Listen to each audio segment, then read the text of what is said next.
Hello student, स्वागत है आपका आपके अपने यूट्यूब चैनल में जिसमें हम पढ़ रहे हैं जून 2023 के करंट अफेयर को। जून 2023 के करंट अफेयर श्रृंखला के अंतर्गत यह हमारा 5वां चैप्टर रहेगा, 5वां लेक्चर रहेगा। इस लेक्चर के अंतर्गत हम पढ़ेंगे पर्यावरण को। पर्यावरण से क्या जून महीने में समसामयिक घटना रही, उन सब के बारे में विस्तृत में परिचर्चा करते हैं।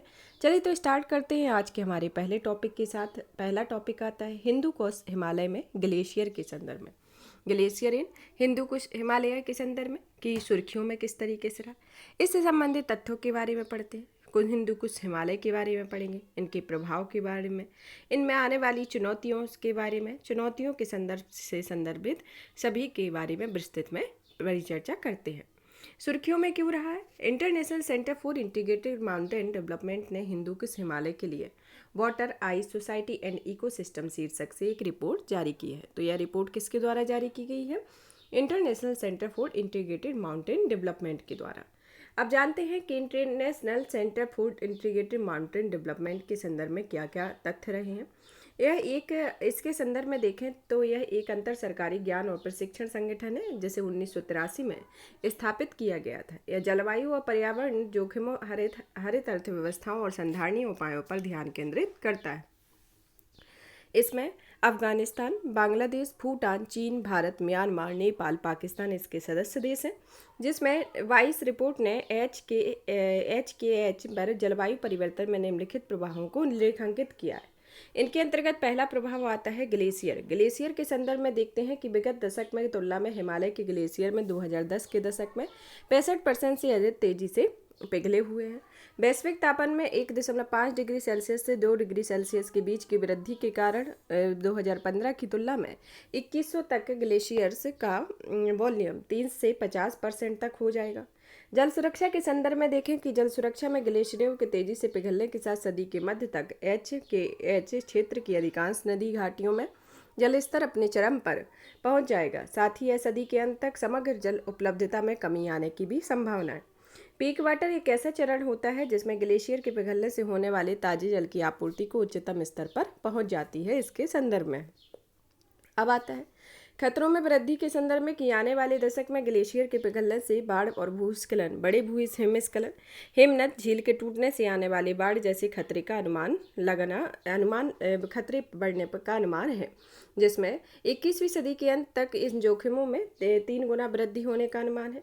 हिंदू कुश हिमालय के बिगड़ती स्थिति से निपटने वाले आने वाली चुनौतियों के संदर्भ में देखें कि उसमें खराब अनुकूलन क्षमताएं होगी। पहला आता है इसके अंतर्गत, जिसमें वित्त तकनीकी सहायता की कमी के कारण समुदायों के अनुकूलन आवश्यकताओं और जरूरी अनुकूलन सहायता उपायों तक उनकी पहुंच के बीच बड़ा अंतर मौजूद है। जटिल और अप्रत्याशित खतरे होंगे जिससे कई आपदाओं के मामले में अग्रिम चेतावनी और अनुकूलन उपाय लागू करने में कठिनाई होती है। जैसे अत्यधिक गति से आने वाली आपदाएं, जिसमें अकस्मात आने वाली आपदाएं एक ही समय में एक ही जलग्रहण क्षेत्र में बार बार घटित होती है। जनसंख्या वृद्धि और बुनियादी ढांचे के विकास के संदर्भ में देखें कि इसके कारण बड़ी संख्या में समुदाय आपदाओं संबंधी जोखिम के प्रभाव की प्रवृत्ति सुविध हो गए हैं। निम्न संरक्षण के संदर्भ में देखें कि निम्न संरक्षण में हिंदू कुश हिमालय क्षेत्र के लगभग 67% पारिस्थितिकी क्षेत्र में 39% वैश्विक जैव विविधता हॉटस्पॉट क्षेत्र अब भी संरक्षित क्षेत्रों के शामिल नहीं है। इसके संदर्भ में आप जानते हैं हिंदू कुश हिमालय का अन्य पर क्या प्रभाव पड़ता है। जैसे पहले इसमें देखते हैं जैव विविधता पर प्रतिकूल प्रभाव देखा जाता है, जैसे आनुवांशिक हानि और प्रजातियों का नुकसान, पारिस्थितिकी तंत्र संरचना में परिवर्तन, आक्रामक प्रजातियों में वृद्धि, प्रजातियों के रेंज में परिवर्तन। यह जीव विविधता के अंतर्गत प्रतिकूल प्रभाव पड़ता है। सामाजिक आर्थिक प्रभाव के संदर्भ में देखें तो जैसे फसल की क्षति और नुकसान, चारे की कमी, पशुओं की मृत्यु, प्रवासन, मनोवैज्ञानिक प्रभाव आदि इसके संदर्भ में है। अब ग्लेशियरों में जमा स्थायी कार्बनिक प्रदूषक जैसे पॉलीक्लोरिनेटेड बाइफिनाइल जलचक्र में शामिल हो जाते हैं। एल्बिडो में गिरावट की दर से कमी हो जाएगी जिससे अंततः पृथ्वी के हीट बजट पर भी प्रभाव पड़ेगा। इसके संदर्भ में यह देखा जाता है। अब आता है कि हिंदू कुश हिमालय के संदर्भ में देखें कि हिंदू कुश हिमालय कहाँ पर है, इसकी अवस्थिति के बारे में देखते हैं और इसके संदर्भ में विस्तृत में परिचर्चा करते हैं कि इसके अंतर्गत कौन कौन से इंपॉर्टेंट पॉइंट है। यह देखते हैं कि हिंदू कुश हिमालय यह अफगानिस्तान से म्यांमार तक में 3500 किलोमीटर के दायरे में फैला हुआ है। तो यह यहाँ अफगानिस्तान से म्यांमार तक में यह 3500 किलोमीटर के दायरे में फैला हुआ है। कितना? 35 किलोमीटर के दायरे में। यह दुनिया की सबसे ऊंची पर्वत श्रृंखला है, जिसमें हिंदू कुश हिमालय में ध्रुवीय क्षेत्रों के बाहर पृथ्वी का हिम का सर्वाधिक मात्रा मौजूद होती है। इसे पृथ्वी का तीसरा ध्रुव या एशिया का वाटर टावर भी कहा जाता है। तो इसे एशिया का कौन सा कहा जाता है? एशिया का वाटर टावर कहा जाता है। हिंदू कुश हिमालय के महत्व को समझते हैं कि हिंदू कुश हिमालय गंगा, सिंधु, इरावदी जैसी प्रमुख नदियों की जलापूर्ति करता है। यह जलवायु प्रणाली को विनियमित करता है, क्योंकि हिमावरण और सौर प्रकाश को परावर्तित कर वातावरण को ठंडा रखता है। मनोरंजक गतिविधियों को बढ़ावा देकर आर्थिक अवसर प्रदान करता है। इसका सांस्कृतिक और आध्यात्मिक महत्व भी है, जैसे गंगोत्री ग्लेशियर, क्रायोस्फीयर के घटक जैसे परमाक्रास्ट और हिमनद झीलें कई तरह के पारिस्थितिकी तंत्र सेवाएं प्रदान करती हैं। इसके संदर्भ में है। अब आता है सीमित क्षेत्रीय सहयोग के संदर्भ में। देखें कि इसका सीमित क्षेत्रीय सहयोग कहाँ तक है। इसका हिंदू कुश हिमालय का विस्तार कई देशों में है। इस कारण डेटा संग्रहण और समान नीतियों को लागू करने में कई समस्याएं सामने आती हैं। अंतर्राष्ट्रीय मंचों की उपेक्षा की जाती है, जिनमें UNFCCC के पक्षकारों का सम्मेलन जैसे अंतर्राष्ट्रीय जलवायु मंचों पर होने वाली चर्चाओं में हिंदू कुश हिमालय से संबंधित चिंताओं को पर्याप्त प्राथमिकता नहीं दी जाती। आगे की राय में देखते हैं कि निम्नलिखित मामलों में क्षेत्रीय और वैश्विक स्तर पर सहयोग करने की आवश्यकता है, जिसमें अनुकूलन और समन हेतु मदद करने के लिए तकनीकी और वित्तीय सहायता प्रदान करने में। फिर आता है संबंधित देशों के बीच डेटा और सूचना साझा करने वाले प्रयासों को बढ़ाने में। फिर आता है पर्वतीय समुदायों में जैव विविधता हॉटस्पॉट का प्रभावी ढंग से संरक्षण करने के संदर्भ में है। निगरानी नेटवर्क में सुधार के संदर्भ में देखें कि उच्च गुणवत्ता वाले उपाय करने पर स्थानीय स्तर पर मापन, रिमोट सेंसिंग, उपग्रह से प्राप्त डेटा मॉडलिंग जैसी तकनीकों की मदद ली जानी चाहिए। इसके संदर्भ में आगे की राय में देखते हैं। और जलवायु परिवर्तन के कारण एक साथ एक से अधिक आपदाओं और उसके परिणाम स्वरूप होने वाली घटनाओं की बढ़ती आशंका को ध्यान में रखते हुए अनुकूलन एवं अग्रिम चेतावनी रणनीतियां बनाई जानी चाहिए। एकीकृत जल संसाधन प्रबंधन दृष्टिकोण होना चाहिए, जो देशों में भविष्य में होने वाले बदलाव के पूर्वानुमान लगाने के लिए नदी के प्रवाह में होने वाली योगदान करने वाले जल स्रोतों को बेहतर मानचित्रण किया जाना चाहिए। हितधारकों से परामर्श और संवाद होना चाहिए, जिससे वर्तमान में जारी परिवर्तनों और उससे निपटने वाली आवश्यक तैयारी के मामले में हितधारकों के बीच जागरूकता बढ़ानी चाहिए, जिससे पर्वतीय समुदायों, नागरिक समाज और निजी क्षेत्र सरकार आदि इसमें शामिल हो सकते हैं। तो इसके संदर्भ में इसके प्रमुख पॉइंट है, जो आगे के लिए कुछ उपाय के संदर्भ में देख सकते हैं। जैसे ग्लेशियर पारिस्थितिकी तंत्र की सुरक्षा के लिए किए गए उपाय में भारत द्वारा की गई पहलों और विश्व के द्वारा क्या वैश्विक स्तर पर पहले की गई हैं, उसके संदर्भ में देखते हैं। तो इसमें भारत द्वारा की गई पहलों में देखते हैं कि विज्ञान और प्रौद्योगिकी विभाग हिमालयी पारिस्थितिकी तंत्र को बनाए रखने के लिए राष्ट्रीय मिशन कार्यान्वयन कर रहा है, जिसे 2008 में शुरू की गई राष्ट्रीय जलवायु परिवर्तन कार्य योजना का एक भाग है। पृथ्वी विज्ञान मंत्रालय ने राष्ट्रीय ध्रुवीय और समुद्री अनुसंधान केंद्र की स्थापना की है, जिसमें हिमांश नामक अनुसंधान केंद्र की स्थापना 2016 में चंद्रा बेसिन में की गई थी। और राष्ट्रीय जल विज्ञान संस्थान कैचमेंट में और बेसिन के स्तर पर ग्लेशियरों के पिघलने से होने वाली अफवाह का आकलन करने के लिए कई अध्ययन कर रहा है। वैश्विक स्तर पर पहले देखते हैं कि ICIMOD ने Hindu Kush Himalaya monitoring and assessment programme, mountain ministerial summit जैसी कई पहले आरंभ की हैं। संयुक्त राष्ट्र विकास कार्यक्रम और ICIMOD में क्षेत्रीय सहयोग के लिए रूपरेखा भी तैयार की है। यूनेस्को ने ग्लेशियर निगरानी सेवाएं भी आरंभ की हैं। इसके संदर्भ में यह कुछ राष्ट्रीय स्तर पर पहले हैं, कुछ वैश्विक स्तर पर इस हिंदू कुश हिमालय के संदर्भ में कुछ प्रमुख पहले हैं। अब आ जाता है एनर्जी ट्रांजैक्शन के बारे में। एनर्जी ट्रांजैक्शन के संदर्भ में देखते हैं कि हाल ही में विश्व आर्थिक मंच ने एक्सचेंजर नामक कंपनी के सहयोग से फोस्टरिंग इफेक्टिव एनर्जी ट्रांजैक्शन 2023 की एक रिपोर्ट जारी की है। इस रिपोर्ट में एनर्जी ट्रांजैक्शन सूचकांक को भी प्रकाशित किया गया है। अब जानते हैं एनर्जी ट्रांजैक्शन सूचकांक के बारे में, जो 2023 में प्रकाशित किया गया है कि इस सूचकांक के 3 मापदंड होते हैं, जिसमें पहला आता है समता, सुरक्षा और संधारणीयता के आधार पर तैयार किया जाता है। सूचकांक के मुख्य बिंदुओं पर नजर डालते हैं तो उसमें देखते हैं कि सूचकांक में स्वीडन को पहला स्थान प्राप्त हुआ है। इसके बाद आता है नॉर्वे और डेनमार्क का। पहले नंबर पर सूचकांक पे कौन सा स्थान है? स्वीडन का, फिर नॉर्वे, फिर डेनमार्क आता है। भारत को 120 देशों की सूची में 67वां स्थान प्राप्त हुआ है, तथा भारत और सिंगापुर केवल 2 देश ऐसे हैं जो ऊर्जा प्रणाली के प्रदर्शन ऊर्जा प्रणाली के प्रदर्शन के सभी पहलुओं को प्रगति कर रहे हैं। एनर्जी ट्रांजैक्शन में पिछले एक दशक में वर्ष दर वर्ष निरंतर वृद्धि हुई है, जिस हालांकि पिछले 3 वर्षों में इस वृद्धि में ठहराव आया है और इसके लिए एनर्जी ट्रांजैक्शन की दिशा में समता और समावेशिता को सुनिश्चित करने के समक्ष बढ़ती चुनौतियां उत्तरदायी होती हैं। आप जानते हैं विश्व आर्थिक फोरम के बारे में। विश्व आर्थिक फोरम की उत्पत्ति 1971 में गैर लाभकारी संगठन या गैर लाभकारी फाउंडेशन के रूप में स्थापित किया गया था। यह सार्वजनिक निजी साझेदारी के एक अंतर्राष्ट्रीय संगठन है जिसका उद्देश्य वैश्विक, क्षेत्रीय और उद्योग से संबंधित एजेंडा को आकार देने में समाज के अग्रणी, राजनीतिक, व्यावसायिक और सांस्कृतिक तथा अन्य नेताओं का एक मंच पर लाता है। प्रमुख फोकस बिंदु में देखें कि चौथी औद्योगिक क्रांति, ग्लोबल कॉमन्स का समाधान और वैश्विक सुरक्षा के मुद्दों का निपटान इसके संदर्भ में। इसके हेडक्वार्टर को देखते हैं तो इसका हेडक्वार्टर जेनेवा, स्विट्जरलैंड है और इसके द्वारा निम्नलिखित रिपोर्ट प्रकाशित की जाती है, जिसके अंतर्गत रिपोर्ट आती है वर्ल्ड कॉम्पिटिटिव इंडेक्स और ग्लोबल जेंडर रिपोर्ट्स इत्यादि। इसके अंतर्गत प्रमुख रिपोर्ट जारी की जाती हैं। और अब जानते हैं कि एनर्जी ट्रांजैक्शन के बारे में कि एनर्जी ट्रांजैक्शन वैश्विक ऊर्जा क्षेत्र द्वारा ऊर्जा उत्पादन और खपत में जीवाश्म आधारित स्रोतों में पवन और सौर जैसे नवीनीकरणीय स्रोतों को अपनाने की दिशा में बढ़ता एनर्जी ट्रांजैक्शन कहलाता है। भारत में एनर्जी ट्रांजैक्शन की आवश्यकता क्यों है? अब जानते हैं कि उत्सर्ज जैसे एनर्जी ट्रांजैक्शन के संदर्भ में इसकी आवश्यकता क्यों है। इस संदर्भ में देखें कि यह उत्सर्जन को कम करने तथा ग्लोबल वार्मिंग के निपटने के संदर्भ में देखें तो यह विद्युत उत्पादन में भारत के ग्रीन हाउस गैसों के उत्सर्जन में योगदान करने वाला प्रमुख क्षेत्रक है। जैसे 2019 में इसी क्षेत्र में ग्रीन हाउस गैसों के कुल उत्सर्जन में 34% का योगदान रहा है। पर्यावरण पर प्रभाव के संदर्भ में देखें कि जीवाश्म ईंधन के निष्कर्षण और दहन से पर्यावरण पर कई नकारात्मक प्रभाव भी पड़ते हैं, जैसे कि वायु और जल प्रदूषण, पर्यावास की क्षति इत्यादि। अंतर्राष्ट्रीय प्रतिबद्धताओं को पूरा करने के संदर्भ में देखें कि भारत को अपने राष्ट्रीय स्तर पर निर्धारित योगदान और पंचामृत संकल्पों को पूरा करने के लिए एनर्जी ट्रांजैक्शन तेजी लाने की जरूरत है, जिसमें इन संकल्पों को 2030 तक कुल ऊर्जा उत्पादन में गैर जीवाश्म ईंधन स्रोतों की हिस्सेदारी बढ़ाकर 50% करना तथा 2070 तक नेट जीरो उत्पादन का लक्ष्य प्राप्त करना इसमें शामिल है। ऊर्जा निर्भरता में कमी या ऊर्जा सुरक्षा को बढ़ावा देने के संदर्भ में देखते हैं कि भारत को परंपरागत ऊर्जा और संसाधनों की आपूर्ति में अस्थिरता से संबंधित समस्याओं का समाधान करने के लिए ऊर्जा आयात पर अपनी निर्भरता कम करने की आवश्यकता है। जैसे उदाहरण के लिए हाल के आर्थिक और भू राजनीतिक घटनाक्रम जैसे यूक्रेन संकट के कारण ईंधन की कीमतों में वृद्धि हुई है, जिसमें ईंधन की आपूर्ति प्रभावित हुई है। किफायती व सुगम ऊर्जा के लिए देखते हैं कि नवीनीकरण ऊर्जा उत्पादन प्रौद्योगिकियां विशेष रूप से सौर, फोटोवोल्टिक, तटवर्ती पवन ऊर्जा उत्पादन की स्थिति काफी परिपक्व हो गई है। साथ ही इनकी लागत में कमी आई है और इसे अलग अलग भौगोलिक क्षेत्र में स्थापित किया जा सकता है। हरित रोजगार सृजन करने के संदर्भ में कि अंतर्राष्ट्रीय नवीनीकरण ऊर्जा एजेंसी के ग्लोबल एनर्जी आउटलुक के अनुसार 2050 तक नवीनीकरण ऊर्जा क्षेत्र में 43 मिलियन लोगों को रोजगार मिलने का अनुमान है।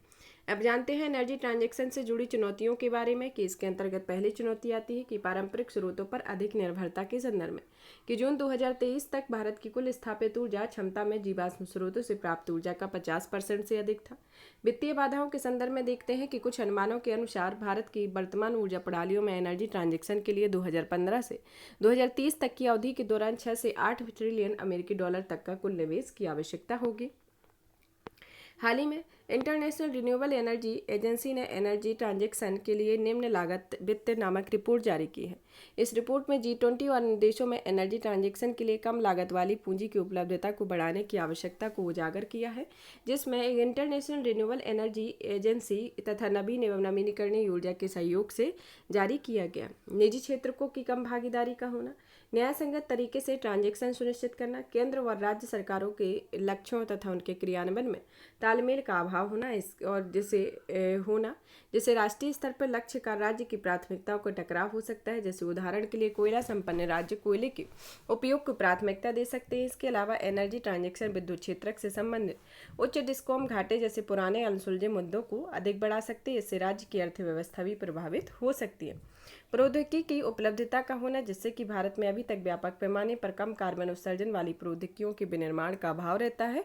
इससे विशेष रूप से अपतटीय पवन ऊर्जा, हाइड्रोजन इलेक्ट्रोलाइजर, ऊर्जा भंडारण आदि शामिल होते हैं। ऊर्जा भंडारण प्रणाली, ग्रिड कनेक्टिविटी, ट्रांसमिशन नेटवर्क जैसी अवसंरचनाओं की कमी इसके संदर्भ में प्रौद्योगिकी की उपलब्धता के संदर्भ में है। अब आता है कि एनर्जी ट्रांजैक्शन इंडेक्स फ्रेमवर्क के संदर्भ में देखें कि यह फ्रेमवर्क किस क्षेत्र में है।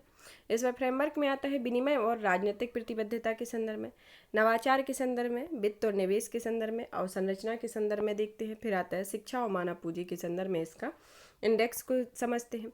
अब आता है कि एनर्जी ट्रांजैक्शन की दिशा में भारत के द्वारा प्रयास को देखते हैं। तो नीतिगत ढांचा क्या है? नीतिगत ढांचे के संदर्भ में भारत के द्वारा क्या प्रयास किए जा रहे हैं, इसमें देखते हैं कि इसमें राष्ट्रीय अपतटीय पवन ऊर्जा नीति 2015 के तहत यह एक नीतिगत ढांचा तैयार किया गया है। राष्ट्रीय पवन सौर हाइब्रिड नीति 2018, हरित हाइड्रोजन या अमोनिया हरित अमोनिया नीति 2022, ऊर्जा संरक्षण और संधारणीय भवन संहिता, इसके अंतर्गत नीतिगत ढांचा तैयार किया गया। योजनाओं एवं पहलों को संदर्भ में देखते हैं कि इसमें राष्ट्रीय सौर मिशन स्टार्ट किया गया है, राष्ट्रीय हरित हाइड्रोजन मिशन को स्टार्ट किया गया है, नवीनीकरणीय ऊर्जा प्रमाण पत्र योजना के तहत नवीनीकरण खरीद दायित्व को स्टार्ट किया गया है, नवीनीकरण ऊर्जा बिक्री के लिए बेहतर अवसर प्रदान करने के लिए ग्रीन टर्म अहेड मार्केट की योजना स्टार्ट की गई है, निम्न कार्बन विकल्पों को अपनाने के लिए प्रोत्साहन हेतु कार्बन क्रेडिट ट्रेडिंग योजना 2023 को स्टार्ट किया गया है। अंतर्राष्ट्रीय सहयोग के संदर्भ में देखते हैं कि अंतर्राष्ट्रीय सौर गठबंधन इसका one sun one grid one world one grid कार्यक्रम स्टार्ट किया गया है। मिशन इनोवेशन के तहत मिशन इंटीग्रेटेड बायो रिफाइनरीज की स्टार्ट किया गया है। विश्व बैंक का पहला low carbon energy programmatic development policy operation को अंतर्राष्ट्रीय सहयोग के तहत यह भारत के द्वारा प्रयास किए गए हैं। अब आता है कि इसके आगे की राय में देखते हैं कि इसको और बेहतर तरीके से विकसित करने के लिए क्या सुझाव दिए गए हैं कि जीवाश्म ईंधन आधारित अकुशल ताप विद्युत संयंत्रों को बंद करने और जीवाश्म ईंधन आधारित ऊर्जा के उपयोग को धीरे धीरे समाप्त करने की जरूरत है। मिश्रित वित्त संरचनाओं को अपनाना चाहिए और इसके तहत सार्वजनिक क्षेत्र द्वारा ऐसे जोखिमों को कम करने के लिए रणनीतिक रूप से पूंजी प्रदान करनी चाहिए, जिसका निदान अकेले निजी क्षेत्रों को द्वारा कर पाना ही संभव न होता है। निम्नलिखित 4 क्षेत्रों में नवाचार को बढ़ावा देने के लिए समन्वित नीतियों और कार्यों को शामिल करते हुए एक प्रभावी नवाचार फ्रेमवर्क बनाया जाना चाहिए, जिसके अंतर्गत 4 क्षेत्र है। पहला आता है इनेबलिंग टेक्नोलॉजी, दूसरा आता है बिजनेस मॉडल, तीसरा आता है मार्केट डिजाइन और चौथा आता है सिस्टम ऑपरेशन। उभरते क्षेत्रों में अग्रणी प्रौद्योगिकियों के लिए अनुसंधान एवं विकास को बढ़ावा दिया जाना चाहिए। इन क्षेत्रों में कोयला गैसीकरण, अपतटीय पवन ऊर्जा, carbon capture, utilisation and storage, उच्च दक्षता वाले ईंधन सेल, एडवांस केमिस्ट्री सेल आदि शामिल होते हैं। जस्ट एनर्जी ट्रांजैक्शन पार्टनरशिप के तहत जैसी व्यवस्थाओं के माध्यम से अंतर्राष्ट्रीय सहयोग से सुनिश्चित करने का प्रयास किया जाना चाहिए तथा यह एक जो जस्ट एनर्जी ट्रांजैक्शन पार्टनरशिप एक प्रकार का वित्तीय सहयोग होता है, जिसके माध्यम से यह कोयले पर अत्यधिक निर्भरता अर्थव्यवस्थाओं को जस्ट एनर्जी ट्रांजैक्शन और इसके द्वारा उत्पन्न सामाजिक प्रभावों के समाधान करने में मदद करती है। सक्षम योजनाओं, कार्रवाइयों तथा गवर्नेंस प्रक्रियाओं के माध्यम से एनर्जी ट्रांजैक्शन में राज्यों की भागीदारी को बढ़ाने के लिए एक राज्य स्तरीय फ्रेमवर्क तैयार किया जाना चाहिए। एनर्जी ट्रांजैक्शन को प्रभावित करने वाले क्षेत्रों, लोगों आदि के लिए पर्याप्त डेटा एकत्रित करना चाहिए और साथ ही कार्यबल को उन्नत कौशल प्रदान करने और फिर से रोजगार प्रदान करने के लिए प्रभावी नीतियाँ तैयार की जानी चाहिए। संबंधित सुर्खियों में देखते हैं कि इसमें tracking SDG 7 energy progress report जारी की गई है, जिसमें इस रिपोर्ट में अंतर्राष्ट्रीय ऊर्जा एजेंसी, अंतर्राष्ट्रीय नवीनीकरण ऊर्जा एजेंसी, संयुक्त राष्ट्र सांख्यिकी प्रभाग, विश्व बैंक और WHO के संयुक्त प्रयासों से जारी किया गया है, जिसमें सतत विकास लक्ष्य के सभी के लिए किफायती, विश्वसनीय, संधारणीय और आधुनिक ऊर्जा प्रदान करने का लक्ष्य निर्धारित किया गया है। रिपोर्ट के मुख्य बिंदुओं पर नजर डालें तो इसमें देखते हैं कि मौजूदा प्रगति की गति 2030 तक SDG के किसी भी लक्ष्य को प्राप्त करने के लिए पर्याप्त नहीं है तथा 2010 से 2021 के बीच विद्युत की उपलब्धता वाली वैश्विक आबादी 84% से 91% हो गई है। इस सदी में ग्लोबल वार्मिंग में 1.5 डिग्री सेल्सियस तक सीमित रखने के लिए अनुकूल ऊर्जा अपनाने की दिशा में कई कदम उठाने की आवश्यकता है। वैश्विक ऊर्जा उत्पादन में 2030 तक नवीनीकरणीय ऊर्जा की हिस्सेदारी बढ़ाकर 33 से 38% करना भी इनमें से एक है, जिसमें 2020 की हिस्सेदारी 19.1% है।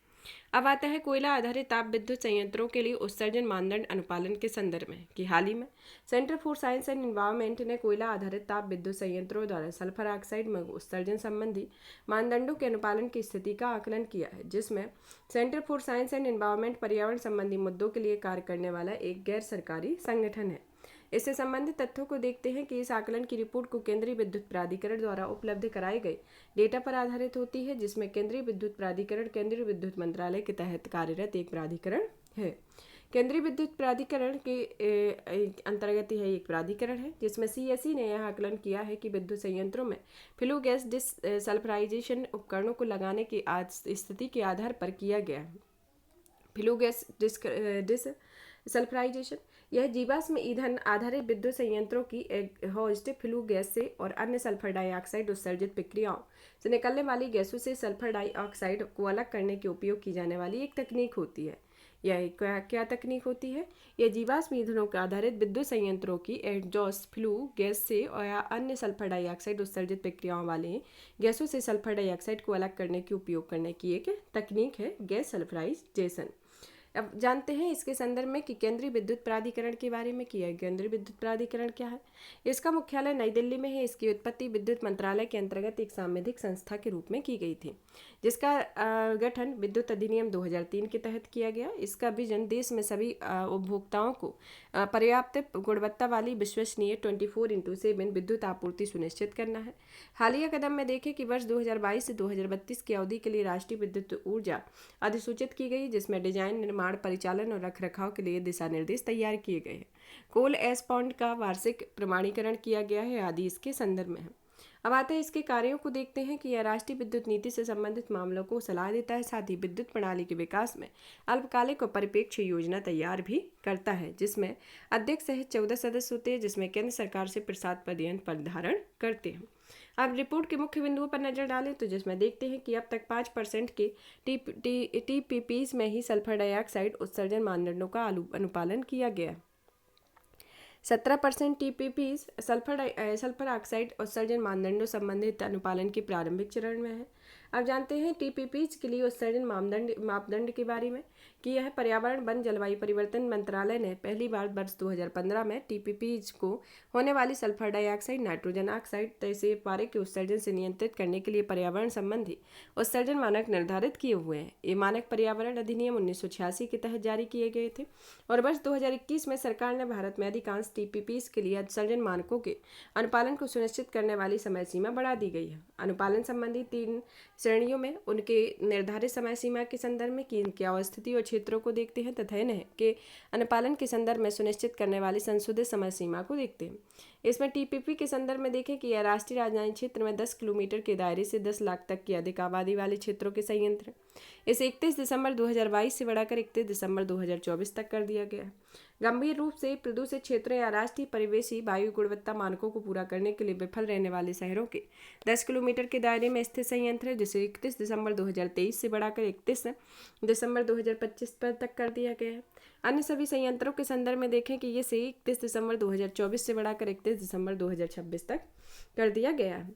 31 दिसंबर 2027 तक अपने परिसंचालन को बंद करने वाली टीपीपीज ने एसओएक्स के लिए निर्धारित मानदंडों को पूरा करने की आवश्यकता नहीं होगी तथा जल के उपयोग संबंधी मानदंडों के संदर्भ में देखते हैं कि यह सभी वंस थ्रू कूलिंग वाले संयंत्रों के लिए कूलिंग टावर स्थापित करना होगा, जैसे टीपीपीज व कंडेंसर कूलिंग वाटर को छोड़ने के लिए तापमान सीमा निर्धारित की गई है। बेनिफिशिएट इन कोयले के उपयोग संबंधी मानदंड का देखें कि इसका उद्देश्य फ्लाई के सर्जन को कम करता है तथा कोल बेनिफिकेशन एक ऐसी प्रक्रिया होती है जिसमें कच्चे कोयले के आकार में अशुद्धियों को अलग करने तथा कोयले की दहन क्षमता को बढ़ाया जाता है, जिसमें प्रत्येक टीपीपीज को संयंत्र में उत्पन्न कुल फ्लाई एस 100% उपयोग सुनिश्चित करना चाहिए। इसके संदर्भ में अब आते हैं विद्युत संयंत्र के परिचालन के लिए अलग अलग चरणों में उपयोग की जाने वाले प्रदूषण नियंत्रण प्रौद्योगिकियों के बारे में। दहन से पूर्व, दहन के समय और दहन के बाद के संदर्भ में देखें कि दहन के पूर्व में देखते हैं कि यह कोयले की धुलाई और एवं उसका मिश्रण होता है। दहन के समय या दहन के समय NOx उत्सर्जन पर नियंत्रण के लिए बॉयलर, लो नाइट्रोजन ऑक्साइड बर्नर और ओवर फायर एयर को लगाया जाता है, जिसमें दहन के दौरान भट्टी में चूना पत्थर का इस्तेमाल सल्फर डाइऑक्साइड के उत्सर्जन को कम करने के लिए एक प्रभावी उपाय होता है।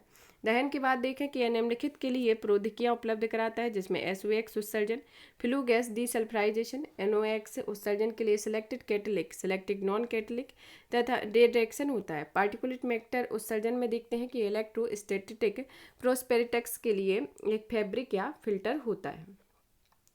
अब आता है नए मानकों के अनुपालन को सुनिश्चित करने की समकक्ष चुनौतियों के संदर्भ में देखें कि इसमें उच्च निवेश का होना कि SESC के अनुमान के अनुसार 2020 में उत्सर्जन मानकों को प्राप्त करने के लिए लगभग 1 लाख करोड़ की आवश्यकता थी, जिसमें यह धनराशि कुशल कार्यबल की नियुक्ति, उपकरणों की खरीद आदि के लिए उपयोग की जाती है। प्रदूषण नियंत्रण प्रौद्योगिकी और उपकरणों पर आयात के संदर्भ में देखते हैं कि भारत में फ्लू गैस डीसल्फराइजेशन के कुल घटकों को विनिर्माण नहीं किया जाता है और वहीं फ्लू गैस सल्फराइजेशन के आपूर्ति के लिए बोलीदाता भी नहीं मिल रहे, इससे समय पर मानकों को अनुपालन सुनिश्चित कराने में बाधा आ रही है।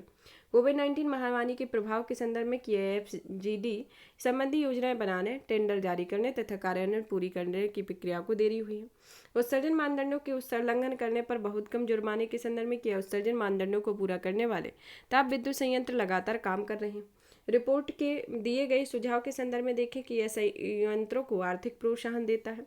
सहयोग के संदर्भ में देखें कि यह केंद्रीय विद्युत या विद्युत मंत्रालय को साथ मिलकर काम करना चाहिए। साथ ही ताप विद्युत संयंत्रों के लिए पर्यावरण के साथ साथ लोगों के स्वास्थ्य के लिए भी लाभदायक मानदंडों को लागू किया जाना चाहिए। उत्सर्जन संबंधी डेटा निश्चित होना चाहिए, जिससे यह हितधारकों को ताप विद्युत संयंत्रों के उत्सर्जन संबंधी डेटा और संयंत्र के आसपास के क्षेत्रों में पड़ने वाले प्रभावों को सार्वजनिक अनुसंधान और जांच के लिए पारदर्शी रूप से प्रकाशित करना चाहिए। 1 वर्ष के लिए अनुदान या सब्सिडी योजना बनाना चाहिए। प्रदूषण नियंत्रण प्रौद्योगिकियों की आयात पर लगाने वाले कर को हटाना चाहिए, इसके संदर्भ में होता है। अब आता है भारत में आपदा प्रबंधन के संदर्भ में कि भारत में आपदा प्रबंधन में हाल ही में केंद्रीय गृह मंत्रालय ने देश के आपदा प्रबंधन के लिए 8,000 करोड़ रुपए से अधिक परिव्यय वाली 3 प्रमुख परियोजनाओं की घोषणा की हुई है। तो आपदा प्रबंधन के अंतर्गत 3 प्रमुख घोषणाओं की 8,000 करोड़ के घोषणाओं की स्टार्ट किया गया है, जिसके संदर्भ में देखते हैं सबसे पहले कि भारत में आपदा प्रबंधन का एक जो संस्थागत तंत्र है उसके बारे में, कि जो आपदा प्रबंधन अधिनियम 2005 के तहत स्थापित किया गया था। इसके अंतर्गत यह देश में आपदा प्रबंधन हेतु स्थापित सर्वोच्च निकाय होता है और इसकी अध्यक्षता प्रधानमंत्री के द्वारा की जाती है। राष्ट्रीय कार्यकारी समिति यह आपदा प्रबंधन के लिए राष्ट्रीय कार्य योजना तैयार करती है। राष्ट्रीय आपदा मोचन भी इसके अंतर्गत यह एक निकाय गठित किया गया। राज्यों के संदर्भ में यह राज्य आपदा प्रबंधन प्राधिकरण की स्थापना की गई है, जो राज्य में आपदा प्रबंधन की देखरेख करता है। राज्य कार्यकारी समिति में यह राज्य आपदा प्रबंधन प्राधिकरण की सहायता करता है और राज्य आपदा मोचन का बल का भी गठन किया गया। और जिला स्तर पर जिला आपदा प्रबंधन प्राधिकरण की स्थापना की गई है, जिसका अध्यक्ष जिला कलेक्टर, उपायुक्त या जिला मजिस्ट्रेट होता है। अब जानते हैं इससे संबंधित तथ्यों के बारे में कि ये जो योजनाएं चलाई जा रही हैं उनके संदर्भ में क्या क्या मुख्य इंपोर्टेंट पॉइंट है। ये योजनाएं विजन 2047 के तहत राज्यों या केंद्र शासित प्रदेशों के प्रशासन के साथ आयोजित बैठक के दौरान शुरू की गई, जिसका उद्देश्य भारत को आपदा रोधी आपदाओं को सहने में सक्षम बनाने के लिए देश में आपदा जोखिम न्यूनीकरण प्रणाली को मजबूत करना होता है। इसमें 3 प्रमुख योजनाएं शामिल होती हैं, जिसके अंतर्गत पहली आती है कि शहरी बाढ़ के खतरे को कम करने के लिए 2500 करोड़ रुपए की परियोजना का होना है। इससे सर्वाधिक जनसंख्या वाले 7 महानगरों यथा मुंबई, चेन्नई, कोलकाता, बेंगलुरु, हैदराबाद, अहमदाबाद और पुणे के लिए आरंभ किया गया है।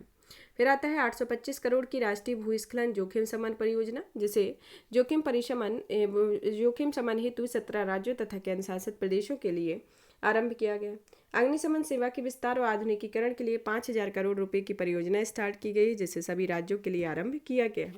साथ ही मंत्रालय ने इस बात पर भी प्रकाश डाला है कि देश में आपदा प्रबंधन के दृष्टिकोण में सुधार हुआ है और यह सुधार पहले की प्रतिक्रियावादी और राज्य केंद्रित दृष्टिकोण की जगह समग्र और एकीकृत प्रबंधन दृष्टिकोण अपनाने के कारण हुआ है। अब आता है भारत में प्रतिक्रियावादी एवं राहत केंद्रीय दृष्टिकोण में बदलाव के लिए जो कदम उठाए जा रहे हैं उसके संदर्भ में देखते हैं कि आपदा प्रबंधन के लिए एक समग्र दृष्टिकोण का होना, कि भारत सरकार ने पुनर्वास और कार्यवाही के अलावा जमीनी स्तर पर आपदा की रोकथाम, शमन, तैयारी आधारित आपदा प्रबंधन पर भी ध्यान केंद्रित किया है। इसके लिए निम्नलिखित कदम उठाए गए, जिसके अंतर्गत पहला आता है कि शमन संबंधी गतिविधियों के लिए 2021 में राष्ट्रीय आपदा शमन कोष और राज्य आपदा शमन कोष की स्थापना की गई है। रोकथाम संबंधी गतिविधियों को शुरू किया गया है, जैसे बाढ़ की आने वाली 13 प्रमुख नदियों के किनारों पर वृक्षारोपण करना। उन्नत अग्रिम चेतावनी प्रणाली विकसित की गई है, जिसमें उदाहरण के लिए भारतीय मौसम विज्ञान विभाग वर्षा और बाढ़ के कारण 5 दिन पहले पूर्वानुमान जारी किया गया। फंड्स को सक्रिय और अधिक आवंटित करना, कि 2005 से 2014 तथा 2014 से 2023 के बीच NDMF द्वारा जारी फंड में लगभग 3 गुना वृद्धि हुई है। संचार एवं संचार प्रौद्योगिकी के उपयोग को बढ़ावा दिया गया है, जिसमें SMS के माध्यम से साझा चेतावनी प्रोटोकॉल, आपदा प्रबंधन सूचना प्रणाली पोर्टल और आपातकालीन प्रतिक्रिया सहायता प्रणाली शामिल है। केंद्र और राज्यों के बीच सहयोग के संदर्भ में देखते हैं कि यह केंद्र और राज्यों के बीच सामूहिक उत्तरदायित्व एवं प्रतिक्रिया तंत्र को विकसित किया गया है। जमीनी स्तर पर स्थानीय समुदायों की भागीदारी की जागरूकता अभियान आदि के माध्यम से आपदा के प्रति सबसे पहले कार्यवाही करने वाले स्थानीय समुदायों की क्षमताओं के विकास पर बल दिया जा रहा है, जिससे उदाहरण के लिए आपदा कार्यवाही हेतु सामुदायिक स्वयंसेवकों के प्रशिक्षण योजना के तहत उच्च जोखिम वाले 350 प्रवण जिलों के लगभग 1 लाख युवा स्वयंसेवकों को तैयार करने का लक्ष्य रखा गया है। इसके संदर्भ में अब आता है भारत में आपदा प्रबंधन के लिए शुरू की गई विभिन्न पहलों में देखते हैं। पहली पहल आती है कि राष्ट्रीय आपदा प्रबंधन योजना, जो 2016 में स्टार्ट हुई थी, और राष्ट्रीय आपदा प्रबंधन नीति 2019 जैसी नीतियां हैं, जिन नीतियों के तहत आपदा प्रबंधन के सभी चरणों को शामिल किया गया है, जैसे रोकथाम, शमन, कार्रवाई तथा पुनर्बहाली आदि के संदर्भ में। भूकंप, शीतलहर, चक्रवात जैसी आपदाओं के लिए एनडीएमए ने दिशा निर्देश जारी किए हैं। प्रधानमंत्री ने आपदा जोखिम के न्यूनीकरण पर 10 सूत्रीय एजेंडा जारी किया है। केंद्र सरकार द्वारा राष्ट्रीय आपदा प्रतिक्रिया कोष का प्रबंधन किया गया। भारत आपदा जोखिम न्यूनीकरण के लिए सेंडाई फ्रेमवर्क का हस्ताक्षर करता है, और वर्ष 2019 में भारत ने आपदा रोधी अवसंरचना के लिए गठबंधन की शुरुआत की है, जो बहुहितधारक वैश्विक साझेदारी है। आपदा प्रबंधन संबंधी चुनौतियों के संदर्भ में देखें कि इसमें अकुशल समन्वय और एक से अधिक एजेंसियों की मौजूदगी का होना, एनडीएमए और राष्ट्रीय कार्यकारी समिति जैसे संस्थानों के साथ साथ केंद्र या राज्य स्तरों की जिम्मेदारियों के बीच अक्सर ओवरलैपिंग की स्थिति उत्पन्न हो जाती है। जिला स्तर पर धीमी प्रगति का होना, जो 8 राज्यों तथा 47 जिलों में जिला आपदा प्रबंधन योजना अभी भी लंबित है। जोखिम न्यूनीकरण योजनाओं में जलवायु परिवर्तन के पर्याप्त महत्व न होना, जिससे पर्यावरण जोखिम या पर्यावरण जलवायु परिवर्तन के कारण बाढ़, भूस्खलन, सूखा, चक्रवात जैसी आपदाओं को बार बार और उनकी तीव्रता में वृद्धि हुई है। अतः जोखिम समम योजनाओं को तैयार करते हुए जलवायु परिवर्तन को पर्याप्त महत्व दिया जाना चाहिए। क्षमता निर्माण और प्रशिक्षण के संदर्भ में इसमें अलग अलग आपदाओं के लिए विशेष इकाइयां गठित करने के लिए धन का आवंटन पर्याप्त मात्रा में नहीं किया जा रहा है। अकुशल अग्रिम चेतावनी प्रणालियों का होना, कि इस स्तर पर कई समस्याएं मौजूद होती हैं, जैसे आपदा प्रवण क्षेत्रों में जोखिम के प्रभाव आधारित पूर्वानुमान का अभाव होना, जोखिमों के बारे में जानकारी का प्रसार बेहतर तरीके से नहीं होता है। आधारभूत अवसंरचना की कमी के संदर्भ में देखते हैं, इसमें दूर दराज के कई इलाकों में बेहतर सड़कों, संचार नेटवर्क एवं आपातकालीन सेवाओं का अभाव होता है। इससे आपदाओं के दौरान समय पर सहायता प्रदान करना भी कठिन होता है। अन्य मुद्दों को देखें कि यह आपदा जोखिम और तैयारी संबंधी उपायों के बीच जागरूकता की कमी करते हैं।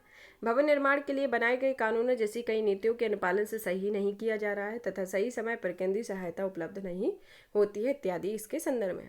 अब आगे की राय में देखते हैं कि इसके लिए एक समन्वय तंत्र को मजबूत करने तथा सभी हितधारकों एवं भूमिकाओं तथा जिम्मेदारियों को स्पष्ट करने तथा संचार की त्वरित लाइनों की स्थापना करने की आवश्यकता होती है। आपदा योजनाओं में जलवायु परिवर्तन के प्रभाव को शामिल किया जाना चाहिए, जिसमें साथ ही अलग आपदाओं के लिए प्रभावी स्थानीय प्रतिक्रिया प्रणाली को विकसित करने की भी आवश्यकता होती है। समुदाय आधारित आपदा संबंधी तैयारियों को बढ़ावा देने के साथ साथ जागरूकता अभियान भी चलाए जाने चाहिए। हितधारकों के कौशल और ज्ञान को बढ़ावा देने के लिए नियमित रूप से प्रशिक्षण कार्यक्रम, मॉक ड्रिल और अभ्यास आयोजित किए जाना चाहिए, और मौसम की भविष्यवाणी और भूकंपीय निगरानी सहित अग्रिम चेतावनी प्रणालियों में सुधार और विस्तार करने की भी आवश्यकता है इसके संदर्भ में। अब आता है संबंधित सुर्खियों में देखते हैं कि आपदा रोधी अवसंरचना के लिए गठबंधन के बारे में। आपदा रोधी अवसंरचना के गठबंधन के संदर्भ में सबसे पहले इसी के बारे में जानते हैं कि इसकी उत्पत्ति 2019 में संयुक्त राष्ट्र जलवायु कार्यवाही शिखर सम्मेलन न्यूयॉर्क में भारत के प्रधानमंत्री ने शुरू किया था। यह राष्ट्रीय सरकारों, संयुक्त राष्ट्र एजेंसियों और कार्यक्रमों, बहुपक्षीय विकास बैंकों, निजी क्षेत्रों, शैक्षणिक और ज्ञान आधारित संस्थाओं का एक वैश्विक साझेदारी के रूप में आरंभ किया गया है, जिसका उद्देश्य सतत जलवायु और आपदा जोखिम का सामना करने के लिए अवसंरचना प्रणालियों को लचीलेपन को बढ़ावा देना है, ताकि सतत विकास को सुनिश्चित किया जा सके। इसमें वर्तमान में 31 सदस्य देश हैं, जिसमें 6 अंतर्राष्ट्रीय संगठन और निजी क्षेत्र के 2 संगठन सदस्य हैं, जिसमें भारत भी इसका सदस्य देश है। इसका हेडक्वार्टर नई दिल्ली में। अब आता है कि आपदा रोधी अवसंरचना के लिए गठबंधन के संदर्भ में देखते हैं कि यह केंद्रीय मंत्रिमंडल ने CDRI के साथ हेडक्वार्टर्स एग्रीमेंट पर हस्ताक्षर पर मंजूरी दी है, और वर्ष 2022 में मंत्रिमंडल ने CDRI के अंतर्राष्ट्रीय संगठन को मान्यता दी हुई है, और इस मान्यता में CDRI के संयुक्त राष्ट्र कानून 1947 की धारा 3 के तहत अपेक्षित छूट, उन्मुक्ति, विशेष अधिकार प्रदान करने के लिए भी छूट प्रदान की गई है। यह कानून संयुक्त राष्ट्र विशेष अधिकार और उन्मुक्तियों पर अभिसमय को प्रभावी बनाने के लिए बनाया गया है, और इस अभिसमय में संयुक्त राष्ट्र महासभा ने वर्ष 1946 में अपनाया था। संयुक्त राष्ट्र चार्टर संयुक्त राष्ट्र और इसके अधिकारियों को UN के सदस्य देशों के राज्य क्षेत्र में कानूनी अधिकार, विशेष अधिकार, उन्मुक्तियां प्रदान करती है, और यह UN अपने कार्यों को करने तथा उद्देश्यों की पूर्ति के लिए आवश्यक है इसके संदर्भ में है। अब आता है अधिनियम। भारत द्वारा HQA के पर हस्ताक्षर करने से CDRI एक स्वतंत्र और अंतर्राष्ट्रीय संस्था के रूप में पहचान प्राप्त होगी। इससे वैश्विक स्तर पर अपने कार्यों को कुशलतापूर्वक और प्रभावी ढंग से संपन्न कर सकेगा। अंतर्राष्ट्रीय संगठन को दर्जा मिलने से CDRI में निम्नलिखित की अनुमति प्राप्त हो जाएगी, जो भारत में विशेषज्ञों की नियुक्ति करने और सदस्य देशों के विशेषज्ञों की भारत लाने पर तथा विश्व स्तर पर फंड्स के इस्तेमाल और सदस्य देशों में अनुदान प्राप्त करने की है। आपदा रोधी अवसंरचना विकसित करने के लिए राष्ट्रों की सहायता के लिए तकनीकी विशेषज्ञता उपलब्ध कराने की। देश में आपदा रोधी अवसंरचना को मजबूत करने के लिए अंतर्राष्ट्रीय भागीदारी का लाभ उठाने की इसके संदर्भ में कुछ अनुमति प्राप्त हो जाएगी। अब आता है शहरी बाढ़ के बारे में। शहरी बाढ़ के संदर्भ में देखते हैं कि विकसित शहरी क्षेत्रों में व्यापक स्तर पर होने वाले जल जमाव की स्थिति से शहरी बाढ़ कहा जाता है। शहरी बाढ़ किसे कहा जाता है? जब विकसित शहरी क्षेत्रों में व्यापक स्तर पर जल जमाव की स्थिति को। ऐसे क्षेत्र जहां जल निकासी की खराब दशा के कारण वर्षा जल की निकासी तीव्र गति से नहीं हो पाती है, जिससे बाढ़ की स्थिति पैदा हो जाती है। इससे ग्रामीण क्षेत्रों में ग्रामीण बाढ़ से काफ़ी अलग होती है। शहरीकरण के कारण शहरी क्षेत्रों में जलग्रहण क्षेत्र में हुए अवैज्ञानिक विकास से बाढ़ के दौरान जल बहाव का स्तर 1.8 से 8 गुना तथा बाढ़ के दौरान जल की मात्रा में 6 गुना तक बढ़ जाएगी। शहरी बाढ़ के उदाहरण के तौर पर देखें कि नई दिल्ली की आई बाढ़ 2023 में, बेंगलुरु में आई बाढ़ 2022 और हैदराबाद में आई बाढ़ 2020 के संदर्भ में देखते हैं। अब आता है शहरी बाढ़ के संदर्भ में शहरी बाढ़ से निपटने के लिए कुछ पहले स्टार्ट की गई हैं। इन पहलों के संदर्भ में देखते हैं। पहली आती है अटल शहरी कायाकल्प और रूपांतरण मिशन अमृत के बारे में। इस मिशन के तहत केंद्र सरकार ने शहरी बाढ़ और शमन के लिए मानक संचालन प्रक्रियाओं को जारी किया हुआ है। बाढ़ प्रबंधन कार्यक्रम के तहत अत्यधिक बाढ़ग्रस्त क्षेत्रों में बाढ़ के प्रबंधन के लिए राज्य सरकारों को वित्तीय सहायता प्रदान की हुई है। राष्ट्रीय आपदा प्रबंधन प्राधिकरण ने शहरी बाढ़ प्रबंधन पर राष्ट्रीय दिशा निर्देश जारी किए हुए हैं। केंद्रीय गृह मंत्रालय ने अलर्ट और चेतावनी के लिए एक साझा प्रणाली शुरू की गई है, जिसके तहत अलर्ट के 3 स्तर पीला, नारंगी और लाल रंग के आधार पर वर्गीकृत किया गया है। मुंबई में इनफ्लो जैसी एकीकृत बाढ़ चेतावनी प्रणाली को अपनाया गया है। इसी तरह की प्रणाली चेन्नई में भी शुरू की गई है। अब आता है शहरी बाढ़ से प्रबंधन से जुड़ी प्रमुख वर्तमान चुनौतियों के बारे में कि वैश्विक जलवायु परिवर्तन और शहरी ऊर्जा द्वीप प्रभाव के परिणामस्वरूप मौसम के पैटर्न में बदलाव आ रहा है। साथ ही इसमें कम समय में उच्च तीव्रता वाली वर्षा की घटनाएं भी बढ़ रही हैं। कम क्षमता और खराब रखरखाव के कारण जल निकासी और संरचनाएं आसानी से बदहाल स्थिति में पहुंच गई हैं। शहरों में अनियोजित विकास और भूमि के उपयोग से संबंधित खराब योजनाओं के कारण बाढ़ के मैदान में अतिक्रमण हो रहा है। इसके साथ ही शहरों में वर्षा के अतिरिक्त जल संभालने हेतु ब्लू एंड ग्रीन स्पेस की अत्यधिक कमी हुई है। ब्लू एंड ग्रीन स्पेस में वस्तुतः किसी क्षेत्र में मौजूद जलीय निकाय तथा वनस्पतियों को संदर्भित किया गया है, जिसमें प्रभावी बाढ़ प्रबंधन रणनीतियों को लागू करने के लिए वित्तीय संसाधनों की कमी को देखा गया है। जैसे उदाहरण के तौर पर बाढ़ का सामना करने के लिए मौजूदा इमारतों बुनियादी ढांचे में सुधार करना महंगा और तकनीकी रूप से चुनौतीपूर्ण हो सकता है।